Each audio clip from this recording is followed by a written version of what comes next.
जय जिनेन्द्र, सबको जय जिनेन्द्र। जय जिनेन्द्र। जय जय। मंगलाचरण करेंगे।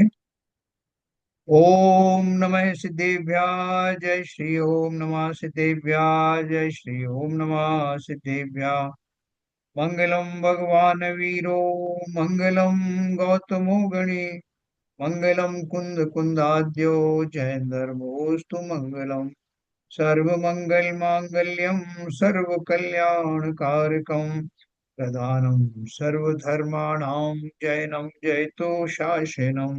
जैनं जयतो शासनम जैनं जयतो शासनम। जीवं जीवं दव्वं जीर्णवरवसहेण जीर्णनितिष्ठं देविन्द विन्द वन्दे तं सर्वदा शिरसा। द्रव्य संग्रह नाम का ग्रंथ हमारे अंतिम सोपान पर है और हम ध्यान के लक्षण के बारे में संक्षेप में पढ़ रहे हैं। अभी ध्यान का जो थोड़ा विस्तार से जो वर्णन है वो बृहद द्रव्य संग्रह में और ज्ञानार्णव ग्रंथ में दिया है।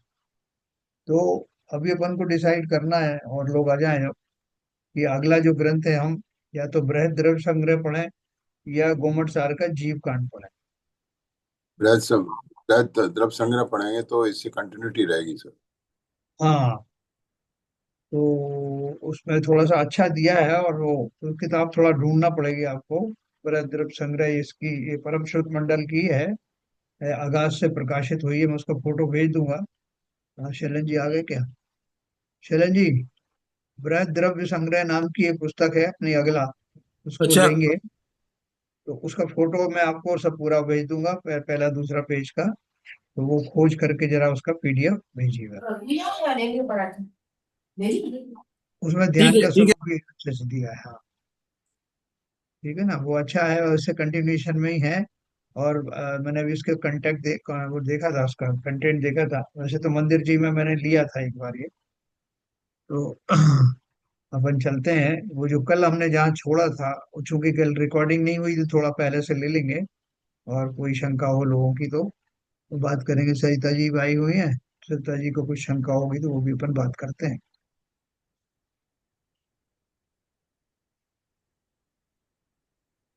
देखिए, कल अपन ये नहीं पढ़ा था। मैंने आपको एक बहुत बात इंपॉर्टेंट बात बताई थी कि जिसको जो व्यवहार सम्यक दर्शन की या व्यवहार मोक्ष मार्ग की जो बात चलती है, तो वो बहुत स्पष्ट बात है कि जिस जीव को निश्चय सम्यक दर्शन या निश्चय मोक्ष मार्ग प्राप्त हुआ है, वही जीव जब ध्यान की अस्थिरता के कारण स्व में ज्यादा देर नहीं टिक पाता, तो वो कहाँ जाता? तो वो पंच परमेष्ठी आदि का जो परद्रव्य है, लेकिन ऐसे परद्रव्य नहीं कि जो भोग सामग्री वाले। तो ऐसे परद्रव्य का वो जब चिंतन करता है या कोई भक्ति आदि की बात सोचता है, तो वो सारा जो वो व्यवहार में चला जाता है। लेकिन किसके? जिसको निश्चय सम्यक दर्शन है, निश्चय सम्यक दर्शन, निश्चय सम्यक ज्ञान, निश्चय चारित्र का जो धारी है, वो अपने उपयोग में जब पूरी तरह स्थिर नहीं हो पाता तो वहां से डिगने के बाद वो कहाँ जाएगा?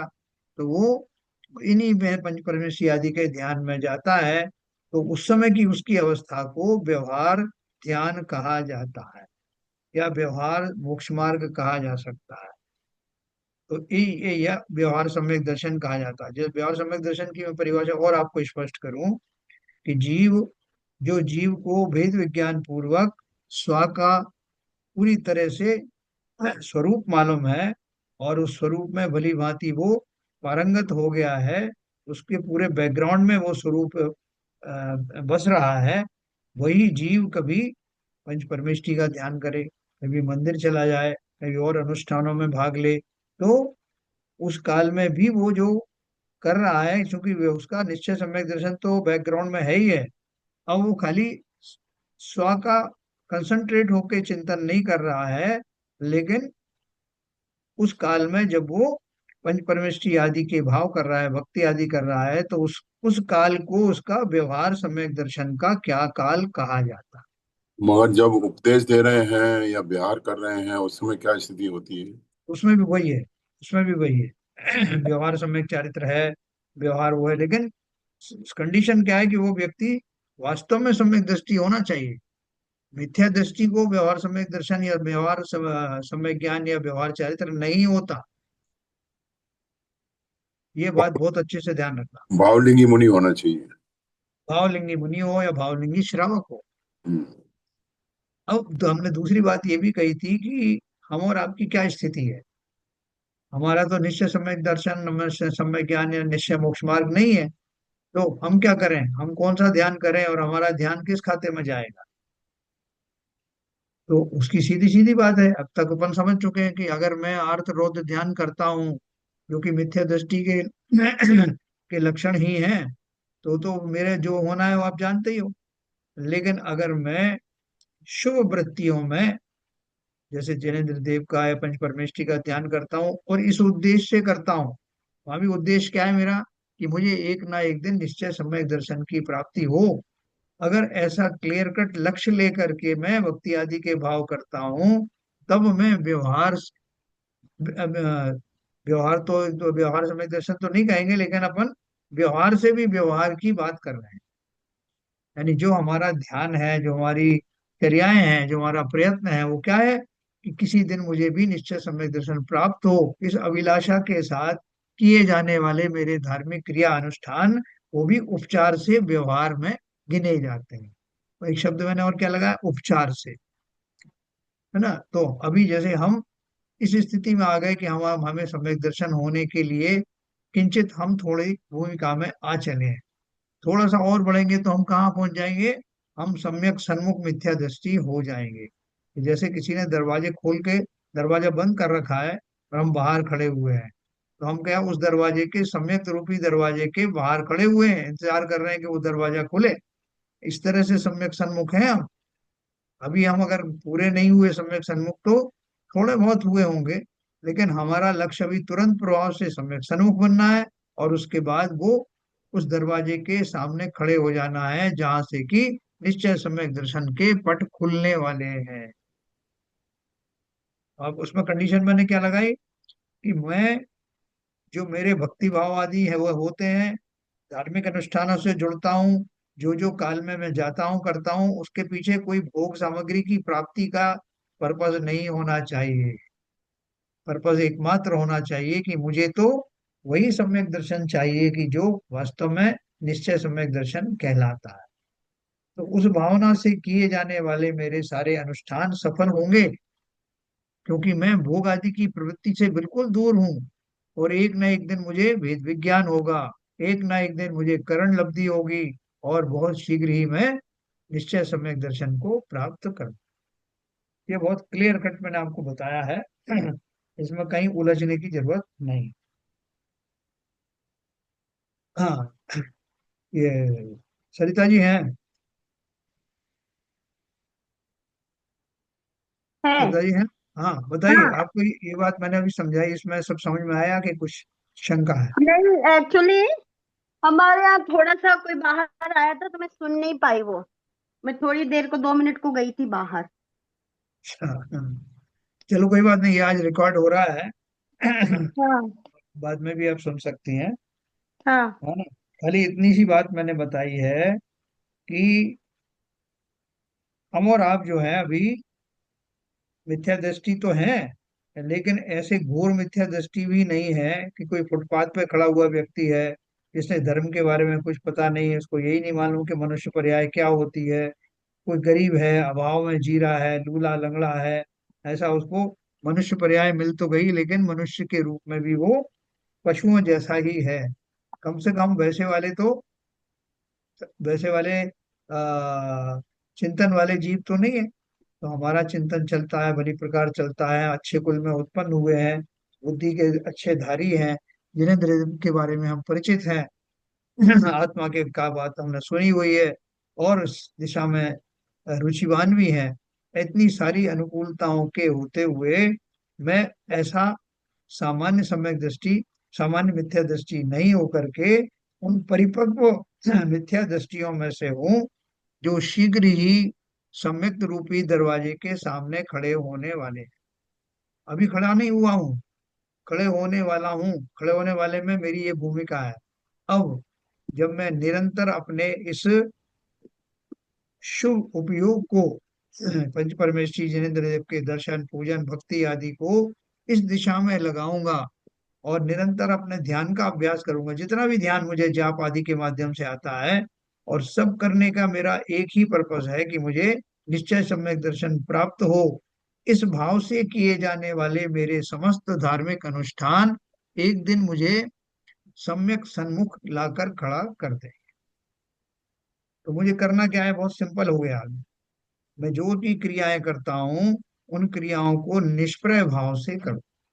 इस भाव से नहीं कि इससे मेरा दुख दर्द दूर हो जाए, इससे मेरे जो है रोग दूर हो जाए, जो मेरे बैरी हैं वो शांत हो जाए, इस भाव से नहीं। ये तो फिर से संसारी दशा है। मैं उस भूमिका से ऊपर उठ करके, ये चीजें तो आपको अगर मिलनी होगी तो मिल ही जाएंगी, है ना, कह रहे स्वर्गन के सुख भोग कर पावे मोक्ष निदान, अपन बोलते हैं ना। तो ये चीजें तो बहुत मामूली हैं, इनकी आकांक्षा करना नहीं, और ये भी मत सोचना कि ये तो अपने आप मिल जाएंगे। क्यों चाहिए? संसार में रहना किसको है? अपनी तरफ से ऐसा चिंतन करना मत कि मिलना होगा, काल लब्धि आएगी, वो तो मिलते रहेंगे, लेकिन चाहिए किसको?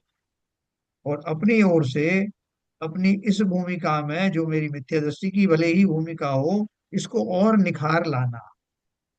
तो निरंतर जो है श्रुत का अभ्यास करना, नए नए ग्रंथों को पढ़ना, उसमें कोई शंका आती है, जिज्ञासा आती है, तो अपने से जो थोड़ा ज्यादा ज्ञानी है उनसे संपर्क करके उसको दूर करना। निरंतर अपने जीवन को इसमें ही लगा देना। मुझे क्या चाहिए? मुझे कोई भोग आदि नहीं चाहिए। बहुत भोग भोगे, अनादि काल से यही करता आया हूँ, लेकिन आज तक कभी मुझे परम सुख मिला नहीं। ऐसा भाव करते हुए जो कुछ छोटे मोटे पर्याय जन्य सुख दुख होते हैं उनमें ज्यादा ध्यान नहीं देना, क्योंकि वो सारे तो शरीर आश्रित हैं। और शरीर तो कितनी बार छूटे और कितनी बार मिले। अब तो प्रयास ये हो कि शरीर मिले ही नहीं। शरीरों सही का बात मिलना है। और बिछुड़ना ही तो जन्म मरण है। ये अब मिले ही नहीं। मैं भी उन्हीं अनंत जैसा हो जाऊं जो अब कभी जन्मेंगे नहीं, जो अब कभी मरण को प्राप्त होंगे नहीं। मुझे तो बस वही चाहिए। तो इसलिए अभिलाषा किसकी? ऐसे भाव के साथ प्रतिदिन अपनी धर्म साधना में आगे बढ़े, मोक्ष मार्ग तैयार है ना। एक बात तो मैंने ये बताई थी, दूसरी बात मैंने वो व्यवहार सम्यक दर्शन और निश्चय सम्यक दर्शन की प्रकट को की क्लियर की है कि जिन जीवों को वास्तविक सम्यक दर्शन हुआ है, निश्चय सम्यक दर्शन जिसे कहते हैं, जो करण लब्धि आदि के पूर्वक होता है, उन भावों पूर्वक होता है। चार लब्धि पहले हो जाती है, पांचवी लब्धि करण लब्धि पूर्वक होता है। वो सम्यक दर्शन ही संवर निर्जरा का कारण है। और वो जीव निरंतर प्रयत्न में रहते हैं कि वो आत्मा का अनुभव जो उन्होंने सम्यक दर्शन प्राप्त करते समय लिया था, प्रथमोपशम सम्यक के समय में, वो उस अनुभव से इतने ज्यादा आनंदित हैं कि वो उसी आनंद में बने रहना चाहते हैं। हम और आप भी तो यही करते हैं। हमें कोई अच्छा बढ़िया भोजन मिला तो हम चाहते हैं कि बार बार जो है ऐसे ही भोजन मिले। तो ऐसे ही वो सम्यक दृष्टि जीव जो निश्चय सम्यक दृष्टि अभी बने हुए हैं, बैकग्राउंड में सम्यक दर्शन है, वो बार बार उस अनुभव में, आत्मा के अनुभव में आना चाहते हैं। लेकिन वो उनका उपयोग ज्यादा देर नहीं टिकता, तो वहां से हट करके कहाँ जाएगा? या तो अशुभ में जाए या शुभ में जाए। अशुभ में जाने का तो सवाल ही नहीं कि वो सम्यक दर्शन के बैकग्राउंड में चल रहा है। तो वो कहाँ जाते हैं? वो धार्मिक अनुष्ठानों में जाते हैं, या आपका पंच परमेष्ठी के ध्यान में जाएंगे, तीर्थाटन में जाएंगे, मंदिरों में बैठेंगे, जाप आदि में बैठेंगे। लेकिन किस उद्देश्य के साथ बैठेंगे? संसार की कोई वस्तुओं की इच्छा के लिए नहीं, बल्कि उनसे तो निवृत्त होकर के निश्चय सम्यक दर्शन की प्राप्ति हो।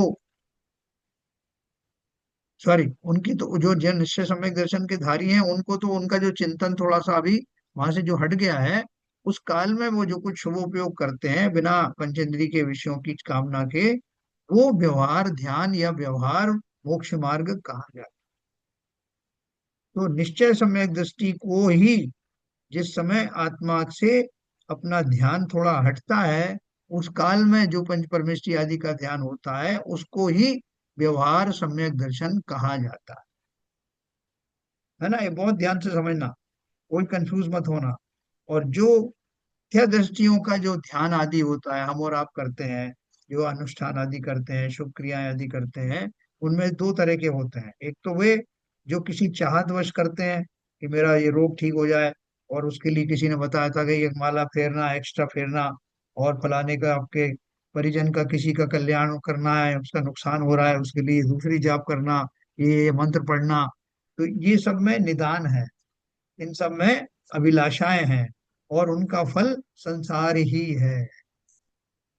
ये किसकी मैं बात कर रहा हूँ? जो हमारे और आप जैसे लोग हैं, और जिनको निश्चय सम्यक दर्शन तो दूर, निश्चय सम्यक दर्शन हुआ नहीं, इसलिए व्यवहार सम्यक दर्शन भी उनका होने का सवाल ही नहीं।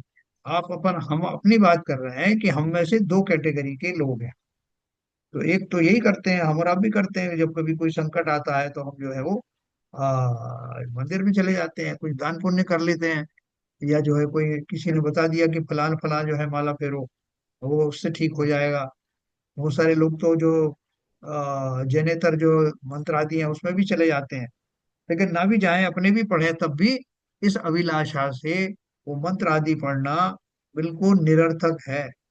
वो वैसा ही है जैसे बोलते हैं ना कि कौवे को भगाने के लिए रत्न को खो देना, रत्न फेंक के मारना और वो रत्न समुद्र में गिर जाए, जो कभी मिलने वाला नहीं है।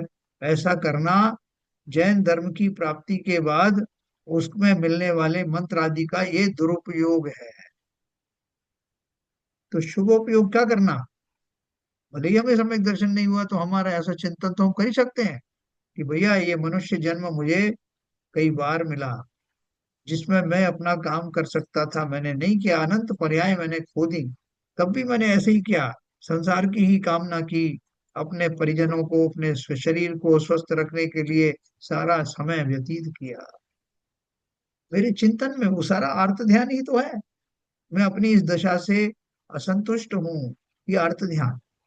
मैं अपनी वर्तमान पर्याय को अपनी वर्तमान दशा को बदलना चाहता हूँ, मैं रोगी से निरोगी होना चाहता हूँ, मैं गरीब से धनवान होना चाहता हूँ, मेरे आसपास जो मेरे शत्रु हैं उनको हटाना चाहता हूँ। ये सारा अर्थ ध्यान, रौद्र ध्यान में ही आता है।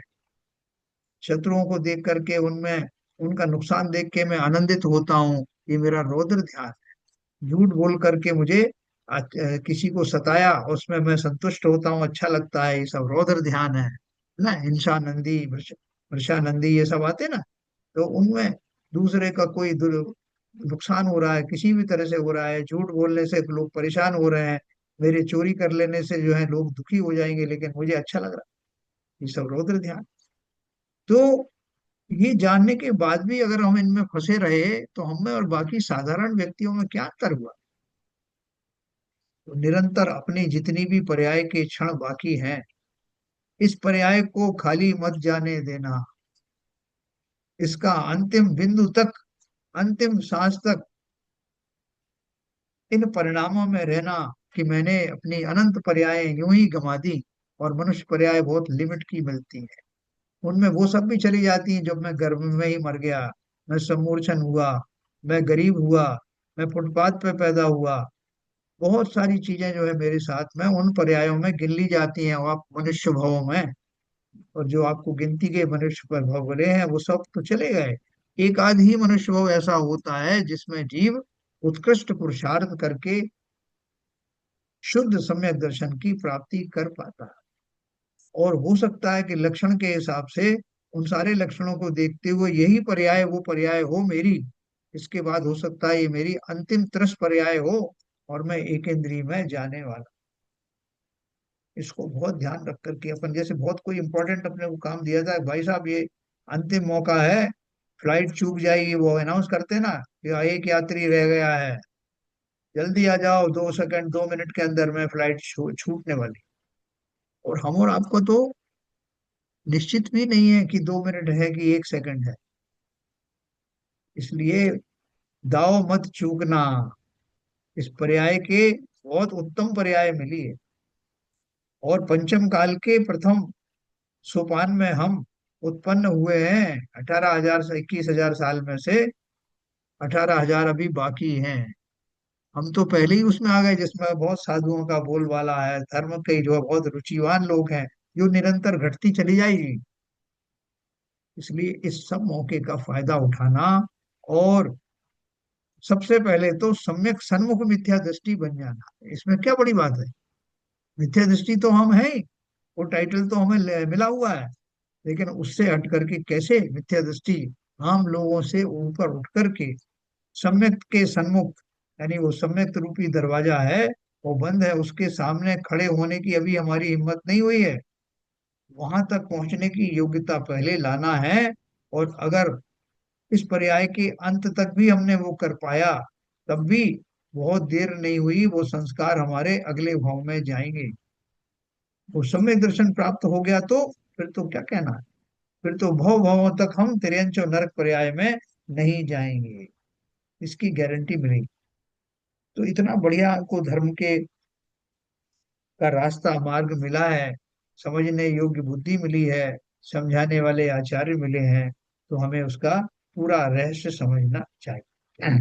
तो देखो अभी मैं उसकी दिशा में, मैंने आपको ये बेसिक चीज बताई है, आप उसको रिकॉर्डिंग में है, आप सुन लेना उसको, कहीं कोई कंफ्यूजन आए तो। हमने साधु परमेष्ठी का लक्षण पढ़ा था, मैं जरा ब्रीफ में फिर से एक रिवाइज करता हूँ, 2 मिनट में हो जाएगा।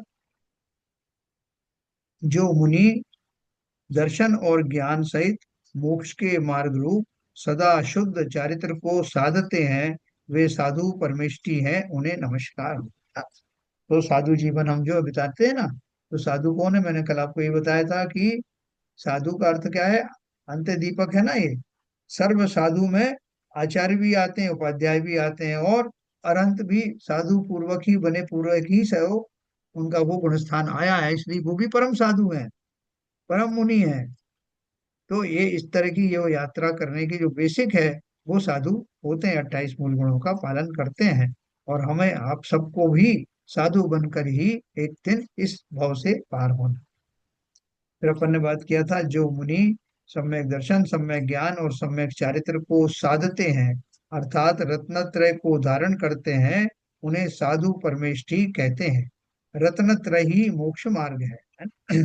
और देखो ये अलग अलग करके बताते हैं, सम्यक दर्शन, सम्यक ज्ञान, सम्यक चारित्र, लेकिन वास्तव में ये जो शुद्ध आत्मा है, जो आत्म तत्व है, वो उसके अंदर में ये तीनों गुण ही एक साथ रहते हैं। वो दर्शन का धनी है, क्यों है धनी, कि अगर मुझे मेरी ही श्रद्धा नहीं हो कि मैं कौन हूं, तो किसकी श्रद्धा होगी, है ना। सम्यक दर्शन का स्वभाव स्वरूप क्या है, प्रत्येक द्रव्य जानता है कि वो क्या है। उद्गल में से लकड़ी जानती है कि मैं लकड़ी हूँ, उसे पूरी श्रद्धा है, उसे अपने गुणों के बारे में पता है, उसको उसका अस्तित्व किन गुणों के कारण ये वो जानती है। उन गुणों से जरा कोई हटाने की कोशिश करता है तो वो दुखी हो जाती है। मतलब मैं अजम्पशन बता रहा हूँ, क्योंकि वो तो जड़ है, अगर चेतन होता तो वो दुख, इस बात का दुख हो जाता कि मुझे कोई लकड़ी से लोहा बना रहा है, लकड़ी से मुझे सोना बना रहा है, मुझे नहीं बनना सोना। बोले सोना तो बहुत कीमती होता है ना, वो होता रहे, मुझे अपना अस्तित्व खोना नहीं है, मैं लकड़ी हूं तो लकड़ी रहने में ही मुझे आनंद है।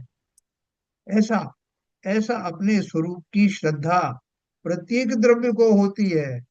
धर्म द्रव्य को मालूम है कि उसके क्या गुण है, अधर्म द्रव्य को मालूम है उसके क्या गुण है, काल आदि को, आकाश द्रव्य को, सबको मालूम है। तो मैं अपने ज्ञान के कारण से इस विश्वास से भटक गया हूं कि मैं तो आत्मद्रव्य हूं। तो ये सम्यक दर्शन क्या कराता है, सम्यक दर्शन मुझे अपने उस विश्वास में लौटाता है, जो मैं हूं उसका एहसास कराता है। और जो मैं हूं उसके एहसास के साथ साथ, उसके एहसास होने के बाद यही मैं हूं, वो जो भाव है वही तन्मयता है। बहुत सारे घर बने हुए थे, और मैं बहुत दिन से अपने घर में गया ही नहीं था, बहुत दिन शुरू से ही बाहर निकला हुआ था। तो मुझे मुझे किसी मेरे मित्र ने बताया कि तुम्हारा एक बहुत सुंदर घर है, वो कहाँ है, तो उन्होंने एड्रेस दे दिया। पहले तो मुझे विश्वास नहीं हुआ कि मेरे जैसे आदमी का भी कोई घर होगा। फिर उन्होंने बता दिया, पूरा एड्रेस वेड्रेस बताया, और पूरे लक्षणों को देख करके मैं अपने घर में के सामने खड़ा हुआ, थोड़ी देर निहारता रहा। ओ इतना सुंदर मेरा घर है, इसको कहाँ से जाना है, कैसे जाना है। और मुझे बताया गया था कि अपने घर में जाने के बाद में सारी चिंताएं तुम्हारी समाप्त हो जाएंगी, सब तरह से सुरक्षित हो जाओगे। मैं धीरे से आगे बढ़ा, मैंने दरवाजे को थोड़ा सा धक्का दिया तो दरवाजा तो खुला हुआ था। तुरंत अंदर में प्रविष्ट हुआ और वहां अंदर सुगंधित सब तरह से बाधाओं से रहित ऐसा मेरा महल जैसा घर देख करके मैं प्रसन्न हो गया, आनंद से भर गया। और तभी एक दिव्य ध्वनि खिली, एक वाणी खिली, आकाशवाणी हुई कि तुम जब तक इसमें रहोगे सुरक्षित रहोगे, कोई तुम्हारा माल भाका नहीं कर। तो मैं उसमें प्रविष्ट होने के बाद में थोड़ी देर तक तो मैं सोचता रहा कि कैसा घर है, कहाँ से है, कितने दरवाजे हैं, क्या खिड़की हैं। फिर जब मैं सब तरह से आश्वस्त हो गया, उसका पूरा स्वरूप मेरे ध्यान में आ गया, एक जगह बैठ करके अब मैं आनंद का अनुभव करने लगा कि ये घर मेरा है, मुझे अब इसी में रहना है, कहीं बाहर जाना नहीं। उस घर की जो सुगंध है, उस घर की जो वाइब्रेशंस हैं, पॉजिटिव वाइब्रेशंस हैं, वो सदा मेरे साथ रहने वाले हैं। मैं इसी घर का वासी हूँ, ये घर और मैं एक ही हैं, ऐसा भान होते ही उसमें उस ध्यान में कि मैं यहाँ, पहले तो सोचा कि मैं इस घर में रह रहा हूँ, फिर वो ध्यान भी चला गया, रह रहा हूँ यही आत्मा, उसका अनुभव बन गया। ऐसा ही ये मैं जीव द्रव्य, मैं एक पल भी अपने घर से बाहर नहीं हुआ, लेकिन अपने ज्ञान के कारण से ऐसा भ्रमित हो गया कि मैं वो शरीर में रहता हूँ, शरीरों में रहता हूँ बदल बदल कर। और इन्हीं इन्हीं भावों के कारण मैं सदा दुखी रहता रहा। शरीर को अपना आश्रय स्थल मानने के कारण शरीर में होने वाली सभी प्रतिकूलताओं से सीधा जुड़ गया, और उन्हीं को अपना मानता हुआ सदा काल दुखी सुखी होता रहा। यही मेरा मिथ्या दृष्टित्व था। इससे निवृत्त होते ही मैं सम्यक दृष्टि हो गया, मैं अपने स्वभाव में पहुंच गया, स्वभाव का भान हो गया। स्वभाव तो था ही मेरा, कहाँ गया था। वो भान होते ही मैं सम्यक दृष्टि बन गया, और फिर मुझे उससे रिलेटेड सारा ज्ञान, मेरा जो ज्ञान का व्यापार चल रहा था वो सब सम्यक हो गया। ज्ञान तो पहले ही था, कहीं बाहर से थोड़ी आया, लेकिन उसकी दिशा सही सम्यक हो गई, इसलिए उसे सम्यक ज्ञान कहा। और जब मैं अपने में ही रहने लग गया, बाहर का कुछ चाहिए नहीं, तो यही तो मेरा चरित्र है, स्व में बसना, स्व में बने रहना। सभी द्रव्यों का यही चरित्र है। जो द्रव्य में जो गुण स्वरूप है, वो उसमें ही बसते हैं, उससे बाहर नहीं निकलते। मैं ही अपने अज्ञानवश ऐसा मानता हूँ, निकलता तो मैं भी नहीं हूँ, मैं भी अपने स्वरूप में ही। लेकिन जिनको इस बात का पता है कि मेरा स्वरूप क्या है और मुझे इसमें ही में रहना है, बाहर की कोई चिंता नहीं करना, वो सम्यक चारित्र्य हो गए। कितना आसान है। किसी पागल का पागलपन ठीक हो जाए तो वो सामान्य हो जाता है। वो कभी कुछ समझता है, कभी माँ को पिता समझता है, पिता को बेटा समझता है, कुछ भी समझता रहेगा, पागल है। और जिस समय उसका पागलपन ठीक होता है तो वो सामान्य व्यक्ति बन जाता है। तो सामान्य व्यक्ति बनाना ही तो पागलपन दूर होना है। तो मैं सामान्य आत्मद्रव्य बन जाऊं, जो मैं हूं, खाली मेरा भ्रम टूट भर जाए। मैं शरीरों को अपना निवास स्थल ना मानूं, शरीरों को अपना स्वरूप ना मानूं, शरीर और किसी अन्य पदार्थ को परिणमन कराने का, पुरुषार्थ करने का भाव ही ना रखो, क्योंकि करा भी नहीं सकते। यही सब जो है संभव निश्चय मोक्ष मार्ग के पहलू हैं। ठीक है ना। तो मैं साधु बनूंगा एक दिन, कोई रोक नहीं सकता, क्योंकि साधु बने बिना आज तक मोक्ष कोई गया नहीं। लेकिन साधु बनने का अर्थ ये नहीं है खाली वो बाह्य वेशभूषा की बात नहीं है। साधुत्व का अर्थ ही वास्तव में वही है कि मैं जो हूं उस दशा को अनुभव करूं।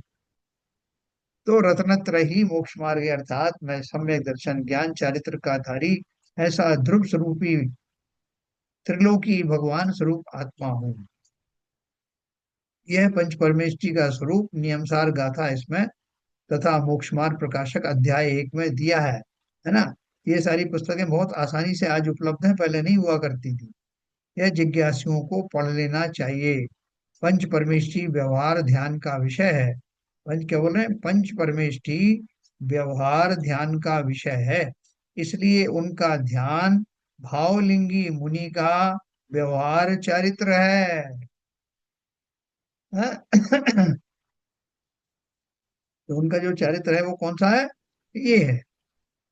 जैसे हम लोग जो है जब भोजन करते हैं ना, अभी भोजन में देर है, थोड़ी देर के लिए हमारा भोजन अभी बन रहा है, तो हम क्या करते, बाहर आ गए और एक कप चाय पी लेते।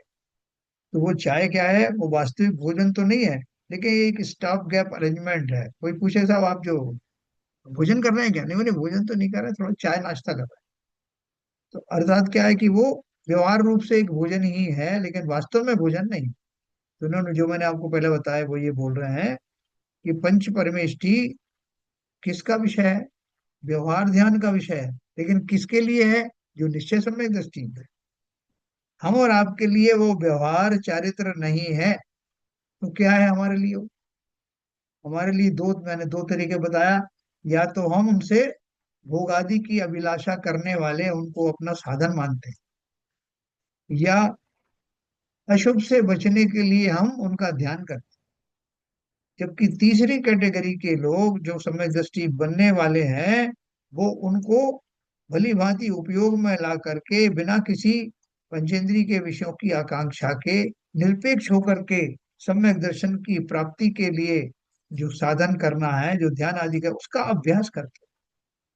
इसलिए वो उनका उपचार से व्यवहार ध्यान है, लेकिन वास्तविक व्यवहार ध्यान तो उनका है जो ऑलरेडी सम्यक दृष्टि है, सम्यक ज्ञान ध्यान करते हैं, लेकिन अभी वहां से उनका उपयोग थोड़ा सा हट करके पंच परमेष्टि में आया है। इसलिए उन्होंने बोला कि ये इनका जो ध्यान है पंच परमेष्टि का ध्यान, वो भावलिंगी मुनि या भावलिंगी श्रावक के लिए व्यवहार चारित्र कहलाएगा। अब मैं समझता हूँ ये बात बहुत क्लियरिटी क्लैरिटी के साथ मैंने कोशिश की है बताने की। अभी देखिए, ध्येय ध्याता और ध्यान का लक्षण अपन ने कल पढ़ा था, फिर से एक उसको अपन समरी में पढ़ेंगे। पढ़ा था ना, कल पढ़ा पढ़ा। निश्चय ध्यान प्रकट होने से पूर्व जीव को अंतर जल्प रूप व्यवहार धर्म ध्यान होता है।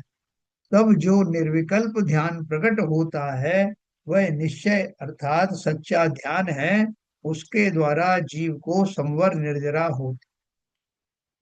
देखो, एक नारियल को मैं तोड़ रहा हूँ, नारियल को तोड़ रहा हूँ, उसके ऊपर मैं हथौड़ी चला रहा हूँ, और मेरे दिमाग में क्या आ रहा है कि अब मैं जब ये टूटेगा तो इसमें से एक गोला निकलेगा। है, वो गोला मेरे उसमें मस्तिष्क में बसा हुआ है, मेरी कल्पना में बसा हुआ है कि इसमें से एक गोला निकलेगा नारियल का, और नारियल के लक्षण में जानता हूँ कैसा होगा, लेकिन अभी नारियल मिला नहीं है। चिंतन मेरा है अभी, उस प्रक्रिया में भी वो चिंतन है।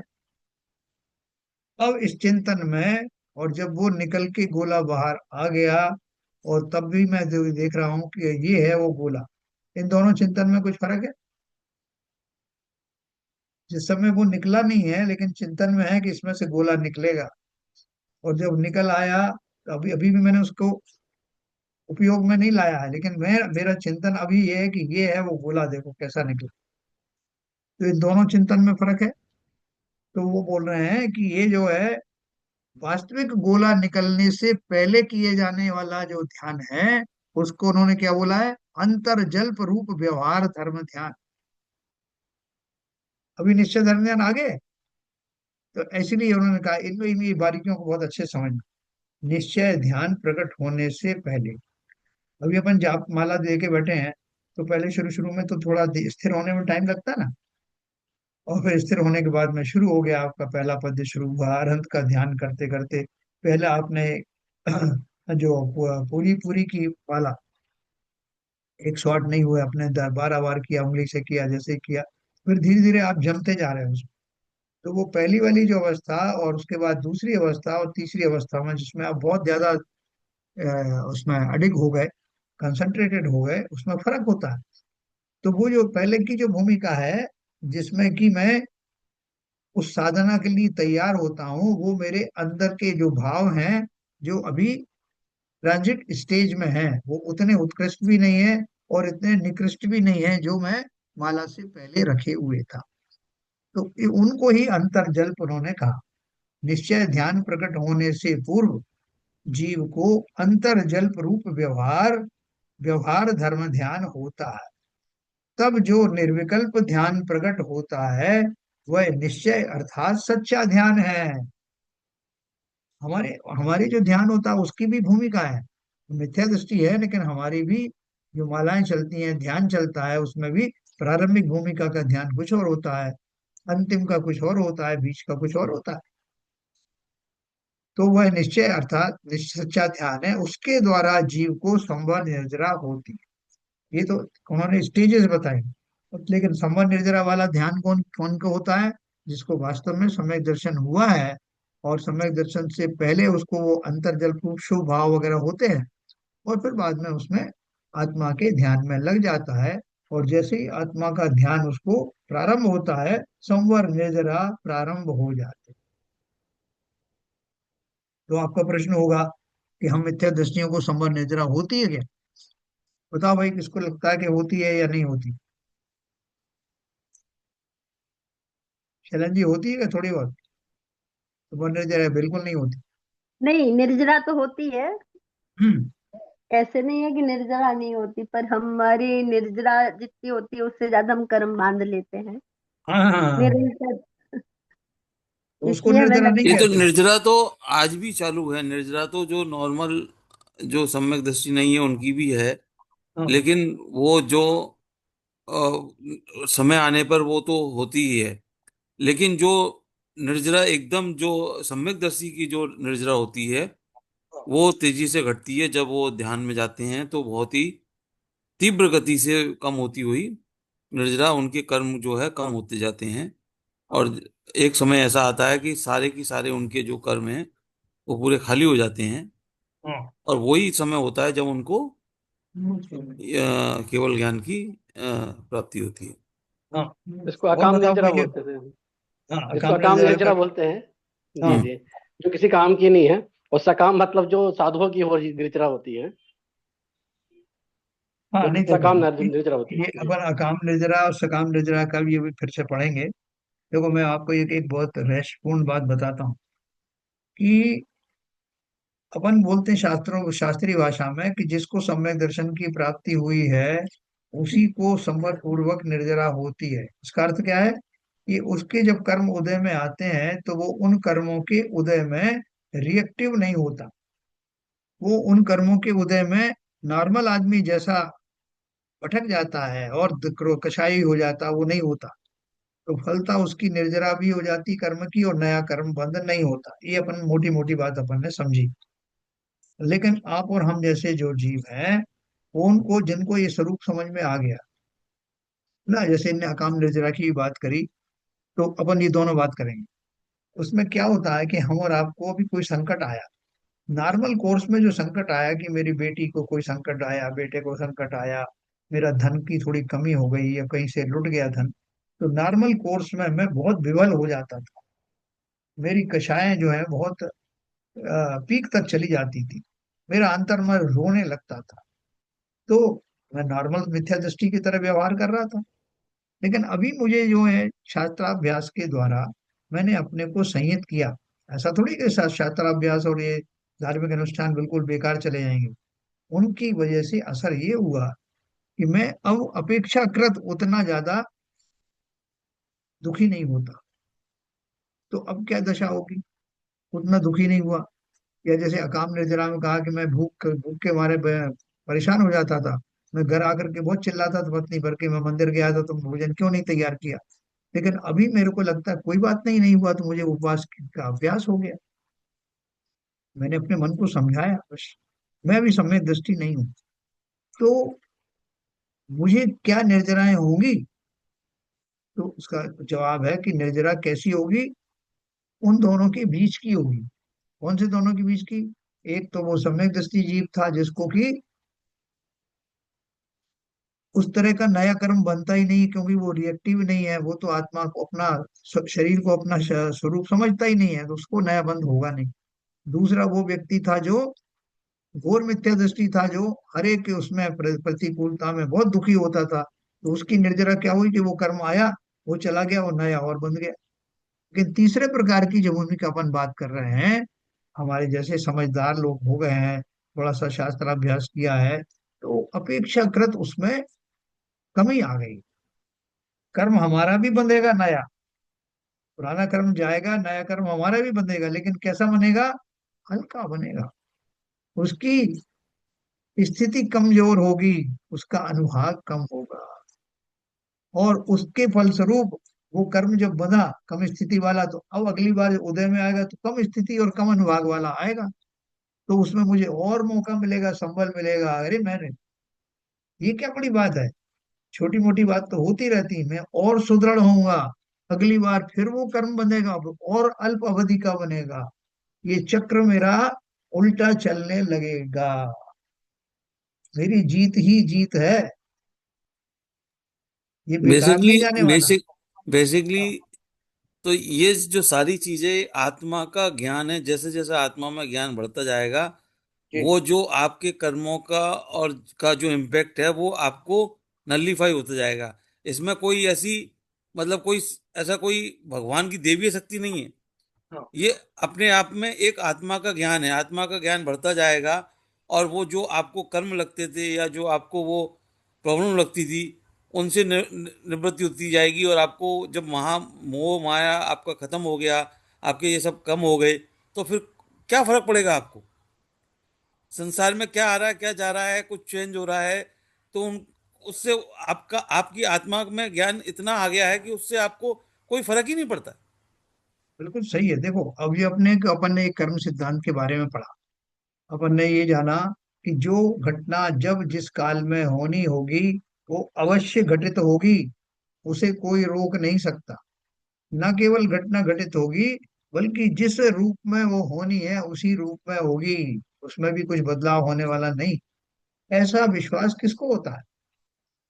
अगर हमें विश्वास होता तो हम उसको बदलने की चेष्टा नहीं करते, शांत भाव से उसको देखते और अपने भावों को सुधारते। जैसे द्वारिका नगरी जलने का उन्होंने नेमिनाथ भगवान ने उसमें आया, दिव्य ध्वनि में आया, तो उन्होंने थोड़ी आग लगाई कि वो लोग बाग इसका उल्टा अर्थ लगाते हैं। जो बोलते हैं ना, जो जो देखी वीत राग ने सो सो होसी वीरा रे, अनहोनी कबहू ना होसी, काहे होत अधीरा रे। ये एक लाइन किसी ने बताई, तो उस लाइन का अर्थ क्या है कि वीत राग को जो जो दिखा, देखी के नहीं कि उन्होंने जानबूझ के देखा, जो जो दिखा वही होता है। इसका अर्थ क्या है? उनके ज्ञान में जो जो आया, जो होना है वो उनके ज्ञान में आता है और वही होकर रहता है। इसका अर्थ लोगों ने उल्टा लगा दिया, कि वो बोल रहे हैं कि साहब वीतराग ने अगर एक बार देख लिया तो फिर तो उस घटना को होना ही पड़ेगा। अरे उन्हें कहाँ से देख लिया? वो कोई इस तरह का कोई, यहाँ जो घटना होने वाली है वो घटना ही उनके ज्ञान में आती है। और वो किसी से कहते थोड़ी कि भैया देखो मेरे ज्ञान में आई है ये चीज, इसलिए आप संभाल लेना, उसको मत होने देना। इस सहज में उनके ज्ञान में आती। तो इसको लेकर के बहुत सारे लोग जो है वो प्रवचनों में बोलते हैं कि देखो आप कैसी बात कर रहे हैं कि उनने देखी है और इसलिए ऐसा होगा। अरे ऐसे कैसे होगी? हम होने नहीं देंगे। हम अपना, हमारा पुरुषार्थ है कि नहीं है? उन्होंने देख लिया तो हम कैसे मान लें? अरे वो देखने का अर्थ ये है कि जो घटना जो घटित होना है, क्योंकि वो तीनों काल की पर्यायों को जानते हैं, इसलिए जो उनके ज्ञान में आया है वो वही आया है जो होने वाला है। उसका अर्थ ये है। तो ठीक उसी प्रकार से अभी हम और आप जो है कितने भाग्यशाली हैं। मुझे बहुत इसका कई बार आह्लाद आता है, कभी कोई बहुत पुण्य का प्रताप होता है तो ऐसा भाव आता है कि इतना सारा सिद्धांत जानने के बाद भी हम कैसे भटक जाते हैं। कि बिल्कुल सारी घटनाएं जैसी होना है, जिन पांच समवायों से होना है, वो घटनाएं वैसी की वैसी होती हैं।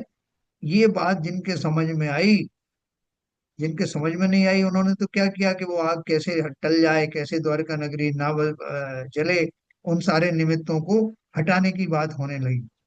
लेकिन जिनको मालूम था वो क्षणभंगुर संसार की, इसकी नश्वरता का भान होने के कारण मुनि दीक्षा लेकर, जनेश्वरी दीक्षा लेकर के मोक्ष मार्ग में लग गए।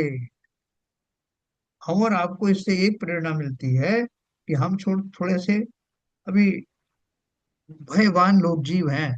हम जितनी जल्दी सह नहीं सकते, हम इस सिद्धांत को अंदर में लागू नहीं कर सकते। साहब जो जो होना है वो कैसे चुपचाप बैठ जाए, हाथ पे हाथ धरे बैठ जाए, तो हम नहीं बैठ पाते। तो नहीं बैठ पाते तब भी हम एक चिंतन तो कर सकते हैं कि हम अपना प्रयास जो भी करना है करें, लेकिन घटनाएं अगर वैसी ना हो जैसी हम चाहते हैं, तो मान के चलेंगे वो ऐसी ही होनी थी। इतनी समता तो हम धारण कर सकते हैं ना। किसी को समझाना है, किसी को बुझाना है, ठीक करना, आप प्रयत्न करो ना सारे। लेकिन मन में ये रखना कि ये होना नहीं होना मेरे हाथ में नहीं है, हो गया तो मैं खाली निमित्त हूँ, नहीं हुआ तो मैं निमित्त भी नहीं। ऐसा भाव रखने से बहुत शांति, बहुत धैर्य आपको मिलेगा, और हम इस मोक्ष मार्ग को सच्चे रूप में समझ रहे हैं ऐसा विश्वास भी हमें जागृत होगा। हमने आज एक दवाई खाई और थोड़ी सी मेरी तबीयत बेटर हुई, तो हमको विश्वास, उस दवा के प्रति आस्था बढ़ जाती है ना, कि हम कल और वो उत्साह के साथ उसको और सेवन करते हैं। ठीक उसी प्रकार से ये परम औषधि है, जिसके माध्यम से संसार में रहने वाले आतप कष्ट धीरे धीरे करके उनका संताप कम होने लगता है। वो वेदना अब मुझे उतनी सताती नहीं है, क्योंकि ये मान लिया मैंने कि ये पर्याय जन्य जो सुख और दुख, इनकी क्या परवाह करना। जो मैं हूं उसकी परवाह करना। मैंने अपने आप को कैद में डाल रखा है, संसार रूपी जेल में मैंने अपने अज्ञान के कारण स्वयं को डाल रखा है। ये कब होगा वो दिन जब मैं स्वयं को इस कैद से मुक्ति दिलाऊंगा। ऐसा भाव निरंतर रखकर, यही मेरे जीवन का उद्देश्य है, स्वयं को स्वतंत्र करना। नहीं तो एक कैद खाना छूटता है, दूसरा तैयार हो जाता है। इससे मुक्ति कैसे हो का अभ्यास करना। और हम सब उस भूमिका में आ चुके हैं जब हमारे लिए कोई मुश्किल काम नहीं। ठीक है, किसी का कोई प्रश्न हो तो बताएं, फिर अपन समापन करेंगे इसका। नीरजा जी, बात आज की कुछ ठीक लगी आपको, या कुछ आगे बढ़े अपन? नहीं, अच्छा लगा। देखो, ये सब अपन जब चिंतन करते हैं ना, भले ही हमको वो सिद्धांत जो है वो उनके नाम याद ना हो कि क्या सिद्धांत है क्या नहीं, लेकिन हमारी अपनी बात है, हम क्यों भटक रहे हैं, हमारे उस भटकाव को रोकने का क्या तरीका है। कहीं बाहर से कुछ करना नहीं, आंतरिक भाव से ही सब कुछ हो जाएगा। वो आजकल तो वो कई कई वीडियो सुनाते हैं ना, वो जिसमें बोलते हैं संकल्प से सब कुछ प्राप्त हो जाता है। फिजिकल की प्राप्ति तो दूर, हम तो पारलौकिक वस्तुओं को प्राप्त संकल्प के द्वारा कर सकते हैं। जहां कहीं ये सुनने को मिले, अपनी शक्ति को केंद्रित करना, एकजुट करना, और उस संकल्प को दोहराना जो मुझे कल अपन जो है फिर इसमें इकट्ठे होंगे। इसको, इसमें जो कुछ आज अपन ने चर्चा की है, रिकॉर्डिंग हुई है, मैं भी डालूंगा, तो इसको आप बीच बीच में सुनना। तो मैंने कोशिश की है सारे ग्रंथों को जो पढ़ करके अपन ने अपना जो एक वो बनाया है सार जैसा, उसको आपको लाभ लाभ मिलेगा ऐसा मुझे विश्वास है। कल फिर अपन इसी सब्जेक्ट को पढ़ेंगे, और थोड़े दिन में ये समाप्त होने वाला ग्रंथ है। तो अगर आप बृहद द्रव्य संग्रह से पढ़ना चाहते हैं, तो उसमें ध्यान का भी विस्तार से दिया हुआ है, और बाकी जो हमने पढ़ा है उसका भी थोड़ा विस्तार है। तो उसकी जो पुस्तक है मैं उसको भेज दूंगा आपको, शैलन जी को, पीडीएफ लाएंगे। सब लोग चाहते हैं कि ये पढ़ेंगे हम, बृहद द्रव्य संग्रह आगे, यस सर। या किसी का और कोई अनुग्रह हो? संग्रह ही सही है। हाँ, ये पढ़ लेंगे, फिर उसके बाद में अपन वो गोमट साहब जीव कांड पढ़ेंगे, तो और क्लैरिटी के साथ में उसमें प्रविष्ट होंगे। मेरा एक चलिए। ज्ञान के विषय में प्रश्न है। हाँ। जैसे वो गुण प्रत्यय अविधि ज्ञान होता है, तो आज हम हम्म। ना मतलब गूगल पे ही पढ़ रहे थे, तो जी। उसमें लिखा था कि जो गुण प्रत्यय अविधि ज्ञान, एक तो ये शायद चरम शरीरी मुनि महाराजों को ही होता है, हम्म। और ये नाभि के ऊपर, यानी जो इन्होंने बताया कि शंख कमल और वज्र आदि विशेष हाँ चिन्हों से होता है, तो ये कैसे निर्मित हो जाते हैं या जन्मजात रहते हैं? हाँ हाँ हाँ। आ, आपका कहना है कि वो जो जो चिन्ह है जिनके माध्यम से वो अवधि ज्ञान लगता है, वो हाँ, वो बाद ऐसे ही बाद लिखा है उसमें। बाद में उत्पन्न होते हैं या जन्म से होते हैं, ऐसा ना? तो हाँ देखो, जो गुण प्रत्यय आपने पढ़ा है, तो गुण प्रत्यय का अर्थ ही है कि वो जन्म से नहीं होता। हाँ, वो क्षयोपशम कर्मों के क्षयोपशम से होता है, हाँ, और स्वाध्याय या ध्यान के द्वारा या मतलब सम्यक धारण करने के बाद ही होता है। बाद होता है, तो इसलिए इसका मतलब ये है कि वो पहले से नहीं थे। भव प्रत्यय में तो जैसे देव आदि हैं, देवों को, सभी हाँ देवों का अवधि ज्ञान भव के कारण से होता है। हाँ वो भव प्रत्यय भांतो उनको जो निशान वगैरह है, उन वो सब वहाँ पहले से मौजूद होते हैं, लेकिन गुण प्रत्यय वालों को बाद में उत्पन्न होते होंगे, ऐसा पक्का मुझे लगता है। अच्छा। ठीक है ना? तो आपको कौन सा अवधि ज्ञान चाहिए, अवधि वाला चाहिए कि मैंने बने पड़े हैं? गुण प्रत्यय। ठीक है, कल अपन इसके बारे में और चर्चा करेंगे। और बहुत सुंदर देखो विषय हमारा ये अभी समापन की ओर है। इसमें संक्षेप में सारा दिया है, और ये संक्षेप पढ़ने के बाद में अपना वो भूमिका तैयार हो जाएगी। फिर थोड़ा अपन विस्तार से पढ़ेंगे, और इसी तरह से इस क्रम में अपना बहुत कुछ भला होने वाला। चलिए संजय प्रकाश जी, निर्वाणी की स्तुति करें। माता तू दया करके करे मोह से छुड़ा देना, इतनी सी विनय तुम से चरणों में जगह देना। माता में भटका हूँ माया के अंधेरे में, कोई नहीं मेरा है इस कर्म के रेले में, कोई नहीं मेरा है तुम्हें धीरे बंधा देना। माता तू दया करके करे मोह से छुड़ा देना। जीवन के चौराहे पर मैं सोच रहा कब से, जाऊं तो किधर जाऊं यह पूछ रहा मन से, पथ भूल गया हूँ मैं तुम्हें राह दिखा देना। माता तू दया करके करे मोह से छुड़ा देना।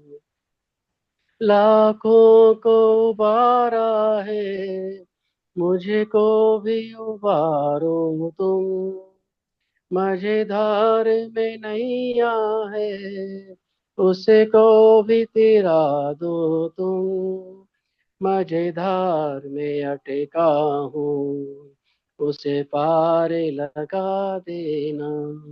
माता तू दया करके करे मोह से छुड़ा देना, इतनी सी विनय तुम से चरणों में जगह देना। जिरमाड़ी माता की जय। जय। कर सर।